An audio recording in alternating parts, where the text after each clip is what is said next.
Good morning class. How are you all.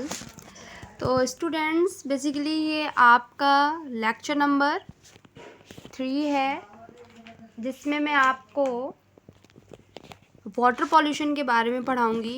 तो जैसा कि क्लास 4th मैंने आपके 2 लेक्चर्स ले लिए हैं आवर इन्वायरमेंट के चैप्टर के। अब ये आपका लेक्चर नंबर 3 है और लेक्चर नंबर 3 में अब हम पढ़ेंगे वाटर पॉल्यूशन। और इससे पहले हम लोग एयर पॉल्यूशन के बारे में अच्छे से स्टडी कर चुके हैं। तो क्लास 4 चलें स्टूडेंट्स, हम अब स्टडी करते हैं वाटर पॉल्यूशंस के बारे में। तो water pollution, the addition of harmful and undesirable substance in water thus making it unfit for human use is called it water pollution. कुछ ऐसे सब्सटेंस हैं जो क्या है, वेस्ट सब्सटेंस होते हैं, जिनको किया जाता है बाय ह्यूमंस के थ्रू वाटर में ऐड कर दिया जाता है। लाइक फैक्ट्रीज, इंडस्ट्रीज़ का जो केमिकल फुल वाटर है वो इसमें डायरेक्ट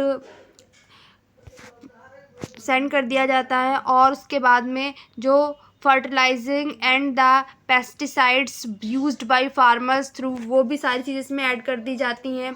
और कुछ जैसे कि आपने देखा होगा विलेज के पीपल्स वगैरह होते हैं, वो अपने एनिमल्स को भी इसी में वॉश करते हैं, अपने क्लॉथ्स भी वाटर में वॉश करते हैं जहाँ पर उनके रिवर और पाउंड्स होते हैं। तो इस तरीके से हमारा वाटर जो है, काफ़ी सारे अनडिज़ायरेबल सब्सटेंस ऐड होने की वजह से वाटर हमारा पॉल्यूटेड हो जाता है। ठीक है, तो यहाँ पढ़ते हैं, ध्यान से देखिए। ड्राइटी, यहाँ वाटर पॉल्यूशन पढ़ते हैं। Dirty water from homes and industries, soaps, detergent and chemicals, fertilisers and pesticides use by farmers washing clothes and animals in river. जैसा कि पहले मैंने आपको एक्सप्लेन करके इन सारी चीज़ों के बारे में बता दिया था। फैक्ट्री से निकलने वाला, इंडस्ट्री से निकलने वाला जो वेस्ट और गंदा वाटर होता है, वो डायरेक्ट क्या सेंड कर दिया जाता है हमारी रिवर्स वगैरह में, तो उससे रिवर्स पॉल्यूट हो जाती है। सोप में साबुन होता है, डिटर्जेंट्स का जो केमिकल होता है वो नदियों वगैरह में जाने से हमारा जो वाटर है वो पॉल्यूट हो जाता है। अच्छा, अब इस पॉल्यूटेड वाटर से हार्मफुल इफ़ेक्ट्स क्या क्या होते हैं, यहाँ पे हम हार्मफुल इफ़ेक्ट्स के बारे में पढ़ेंगे। तो हार्मफुल इफ़ेक्ट्स आप देखिए। ड्रिंकिंग पॉल्यूटेड वाटर, अगर पॉल्यूटेड वाटर को हम पी लेते हैं, ड्रिंक कर लेते हैं water, causes water borne disease like, तो कुछ तरीके की डिसीज मीन्स बीमारियां हो जाती, like typhoid, jaundice, diarrhoea, irrigation of cropping by polluted water effect the aquatic of crops, it affect the life of aquatic plant and animals. अब aquatic जो plant होते हैं स्टूडेंट्स, एक्वेटिक का मीन्स होता है वाटर, ठीक है, वाटर। तो एक्वेटिक एनिमल इनको कहते हैं जो वाटर में रहते हैं, लाइक योर फिश, ठीक है, ये एक्वेटिक एनिमल्स है ना, फिश। तो सपोज दैट अगर जो भी रिवर्स वगैरह हैं उनमें अगर किस तरीके का वेस्ट, हमारा वेस्ट ज़्यादा, इस तरीके से गंदगी ज़्यादा ऐड हो जाती है, हमेशा जा कर के आप कूड़ा कचरा उसी रिवर में फेंक रहे हो सारी चीज़ें, तो उस रिवर के वाटर में क्या ऑक्सीजन का जो लेवल है स्टूडेंट्स, वो क्या हो जाएगा, डिक्रीज़ हो जाता है। जिससे क्या हो जाता है, फिशेस जो है वो ऑक्सीजन गैस का यूज़ नहीं कर पाती हैं, उनको अच्छा फ्रेश वाटर नहीं मिलता है जहाँ पर वो अपनी लाइफ को सर्वाइव कर सके। जिससे क्या होता है, कई सारी फिशेस वगैरह वहाँ डेड हो जाती है। अब डेड हो जाती हैं, उनको कोई निकालता तो है नहीं वहाँ से, उस तरीके से वाटर और पॉल्यूट हो जाता है और टॉक्सिक हो जाता है। तो ये सारी चीज़ें वहाँ पर क्या हो जाती हैं, हार्मफुल इफ़ेक्ट्स हो जाते हैं। अगर हम वाटर के अंदर कई सारे वेस्टेज को हमेशा ऐड करते रहें, तो हमें अपनी वाटर्स, जो हमारा वाटर है, रिवर का वाटर हो, ओशियन का वाटर हो, या लेक का वाटर हो, पॉन्ड्स का वाटर हो, इन सारे वाटर्स को हमें कीप एंड क्लीन रखना चाहिए। ठीक है, ये हमारी ड्यूटी है, ये ह्यूमनल ड्यूटी है। ठीक है स्टूडेंट्स, नेक्स्ट पढ़ते हैं how keep the water clean. ठीक है, किस तरीके से वाटर को हम क्लीन रख सकते हैं। तो ध्यान से इसके पॉइंट्स को देखिए। Proper drainage system and leakage should be checked regularly.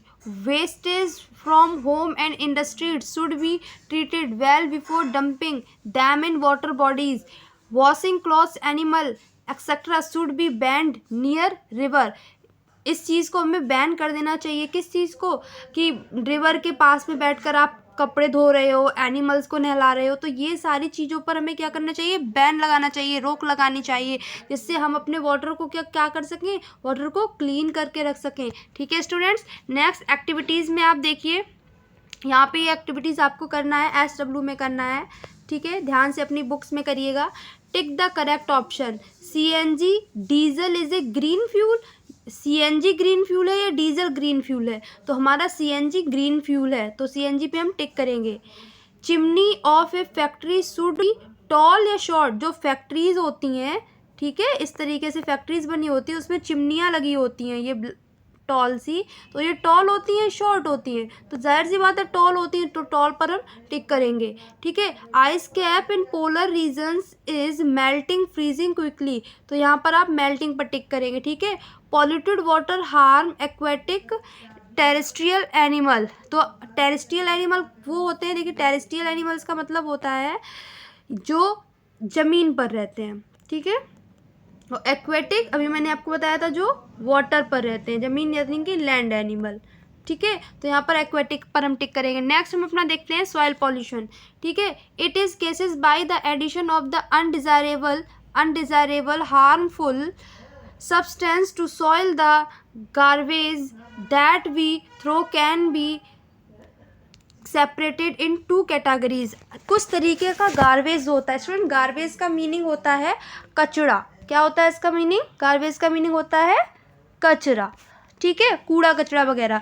तो इस तरीके का कुछ कचरा होता है जो मिट्टी में क्या होता है, काफ़ी टाइम तक ऐड रहता है और वो डिकम्पोज्ड ही नहीं होता है। ऐसे कुछ सब्सटेंस हमारी सॉइल में ऐड हो जाते हैं जिस वजह से हमारी जो सॉइल है वो क्या हो जाती है, पॉल्यूटेड हो जाती है। ठीक है, उसे हम सॉइल पॉल्यूशन कहते हैं।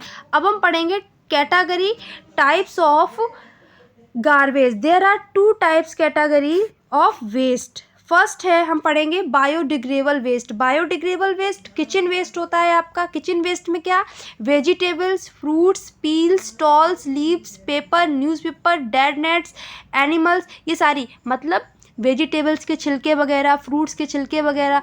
मॉइस्ट वेस्ट जो होगा ना उसे बायोडिग्रेडेबल वेस्ट कहेंगे। मॉइस्ट वेस्ट जो होगा उसे हम क्या कहेंगे, बायोडिग्रेडेबल वेस्ट बोलेंगे। तो अब इसे पढ़ते हैं आराम से। और इस मॉइस्ट वेस्ट को क्या होता है स्टूडेंट, छोटे छोटे जो यहाँ पर ये लिखा है ध्यान दीजिए, माइक्रो ऑर्गेनिज्म। माइक्रो ऑर्गेनिज्म का मीनिंग होता है ऐसे एनिमल्स जिनको हम नॉर्मल आइज से नहीं देख सकते, उनको हम कहते हैं माइक्रो ऑर्गेनिज्म। और ये जो माइक्रो ऑर्गेनिज्म एनिमल्स होते हैं, जो छोटे छोटे जीव होते हैं, ये इस तरीके के जो बायोडिग्रेडेबल वेस्ट होता है उसको धीरे धीरे खा के ईटिंग करके इसको डिकम्पोज कर देते हैं, फिनिश कर देते हैं। ठीक है, तो ये जो बायोडिग्रेडेबल वेस्ट है इस चीज़ को तो माइक्रो ऑर्गेनिज्म इस वेस्ट को फिनिश कर देते हैं। बट यहाँ पर और इसका और क्या यूज़ होता है, बायोडिग्रेडेबल वेस्ट इसको कंपोस्ट के फॉर्म में यूज़ कर सकते हैं, हम खाद वगैरह बना सकते हैं जिसको हम अपना एग्रीकल्चर क्रॉपिंग में यूज़ कर सकते हैं, which is good for the growth plant, और ये प्लांट की ग्रोथ के लिए बहुत गुड है। ठीक है, आप यहाँ पर और क्या पढ़ेंगे, यहाँ पर आप देखिए जो आपका बायोडिग्रेडेबल आपका वेस्ट है उसको हम ग्रीन कलर के बिन में डालेंगे। ठीक है, और जो नॉन बायोडिग्रेडेबल वेस्ट है उसको हम ब्लू कलर के बिन में डालते हैं। ठीक है, कहीं भी कचड़े को हेयर देयर हमें नहीं डालना चाहिए कि कुछ भी वेस्ट है, कुछ भी गार्बेज है, हेयर देयर फेंक दो, नहीं। जो बायोडिग्रेडेबल वेस्ट है उसे हम ग्रीन में डालेंगे, जो नॉन बायोडिग्रेडेबल वेस्ट है उसे हम ब्लू में डालेंगे। ठीक है, ये चीज़ हमें सीखनी है।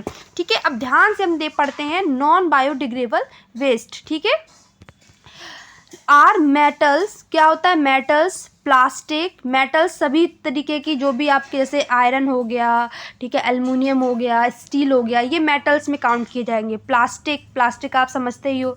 ग्लास में से होता है बेटा कांच, यहाँ पे आप पीने वाले ग्लास, पानी के ग्लास मत समझना। ठीक है, ग्लास में से यहाँ पर कांच होता है। ठीक है, पॉलीबैग्स, एल्युमिनियम फॉल, प्लास्टिक की bottles which can never be degraded, they polluted the soil and create problem for the environment. Biodegradable waste must be thrown in green bins and non biodegradable waste should be disposed in blue bin. ठीक है, जैसे मैंने आपको green बिन के बारे में बताया कि कौन सा वेस्ट हमें ब्लू बिन में डालना है और कौन सा वेस्ट हमें ग्रीन बिन में ऐड करना है। अच्छा, अब आगे देखते हैं हम आगे इसमें देखते हैं हम अपना हार्मफुल इफ़ेक्ट्स। ठीक है स्टूडेंट्स, तो हार्मफुल इफ़ेक्ट्स क्या है? Poor growth of plants due to polluted soil compositions and textures, life of the animals living in soil like beetles, earthworm, ants, snakes also get affected। ठीक है, देखो कुछ ऐसे स्टूडेंट्स एनिमल्स होते हैं जो मिट्टी में ही रहते हैं, जैसे अर्थवॉर्म हो गया, आंट हो गई, आंट में चींटी, स्नैक्स हो गया आपका जो सांप होता है, कुछ छोटे छोटे बीटल्स होते हैं, कीट होते हैं, वो मिट्टी में ही रहते हैं। तो स्टूडेंट्स अगर हमारी सॉइल जो है वो पॉल्यूटेड हो जाएगी, सॉइल पॉल्यूटेड हो जाने दैट मीन्स सॉइल के अंदर जो न्यूट्रिशन होते हैं वो क्या हो जाएंगे? कम हो जाएंगे। तो ये जो एनिमल्स हैं, ये छोटे छोटे से एनिमल्स जो हैं अर्थवॉर्म वगैरह, ये अच्छे से ग्रो नहीं कर पाएंगे उसमें सॉइल में, और सॉइल में ये ग्रोइंग नहीं कर पाएंगे, तो सॉइल का जो न्यूट्रिशन है वो ऑटोमेटिक धीरे धीरे कम होता चला जाएगा। देखिए हमारे एनवायरनमेंट में हर एक एनिमल्स की नीड है, हर एक एनिमल्स हमारे इकोसिस्टम को रेगुलेट करके रखता है। अच्छा, तो how to control soil pollution, तो अब हम यहाँ पे पढ़ेंगे और क्या होता है अगर सॉइल पॉल्यूटेड हो जाती है और जो हमारे प्लांट्स हैं, फिर सॉइल पॉल्यूटेड होने की वजह से उनको प्लांट को अच्छा न्यूट्रिशन नहीं मिलेगा, तो प्लांट की ग्रोथ क्या होगी? पुअर होगी, ग्रोथ में वृद्धि बढ़ना वो क्या होगी? पुअर होगी। अब हम यहाँ पढ़ेंगे controlling soil pollution, using biodegradable waste to make compost. जो बायोडिग्रेडेबल वेस्ट है उसका यूज़ हम करें कंपोस्ट बनाने में, खाद बनाने में। ठीक है, उसका तो हम यूज़ कर सकते हैं। ठीक है, avoiding use of excessive of the pesticides and the chemical fertilise, और जो केमिकल फर्टिलाइज होते हैं, जो केमिकल्स की चीज़ें होती हैं, जैसे कि कुछ एग्रीकल्चर्स में, क्रॉपिंग में कुछ फार्मर्स होते हैं जो केमिकल्स का ज़्यादा यूज़ करते हैं अपनी क्रॉपिंग को ज़्यादा करने में, फसल को ज़्यादा ग्रो करने में, तो उन चीज़ों को हमें अवॉइड करना चाहिए, हटाना चाहिए, उन चीज़ों का कम यूज़ करना चाहिए। Plastic and poly bag can be reduce of recycle.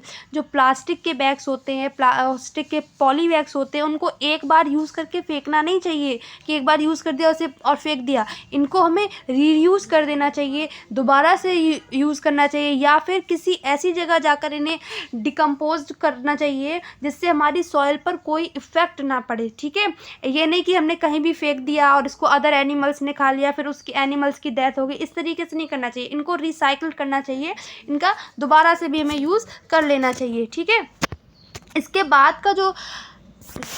बाद स्टूडेंट्स मैं आपको पढ़ाऊँगी नॉइज़ पॉल्यूशन और सेव इन्वायरमेंट। ये आपका लेक्चर नंबर 4 में आपको पढ़ाया जाएगा।